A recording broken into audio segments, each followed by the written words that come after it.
তো এখন প্রসাদ নিয়ে নিচ্ছে সকালে হরে কৃষ্ণ বাল্যভোগের প্রসাদ, ক্ষীরা, আম, দুধ, কলা দিয়ে। হরে কৃষ্ণ। হরে কৃষ্ণ। তো জগন্নাথ থেকে এসে মাতাজি কেমন লাগলো? ও অপূর্ব। আর কবে যাবে? এক সেকেন্ডের জন্য বলা যায় না। আর জগন্নাথের যেদিন নেওয়া হয় ওদিন যাইব। তো জগন্নাথের একটা ছোট্ট লীলা কথা বলো। কি আর বল, জগন্নাথের লীলা কি অন্ত আছে? তো মহাপ্রসাদের বিষয়টা বলে দাও।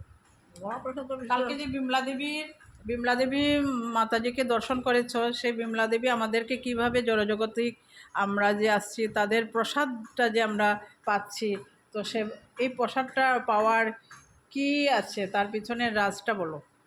তার জন্য তো প্রসাদটা আমরা পাইতেছি। ওনার জন্য তো আমরা এই জড়জগতিক প্রসাদটা পাচ্ছি ভগবানের। তাই বিষ্ণু নারায়ণের না কইতা যে সবাই প্রসাদ পাইতে লাগবো, তারপরে আমি সন্তুষ্ট।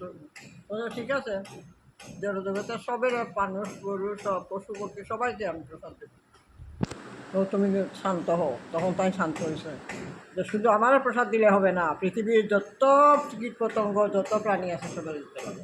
যত পৃথিবীর যত, তার জন্য আমরা মাতা পার্বতী।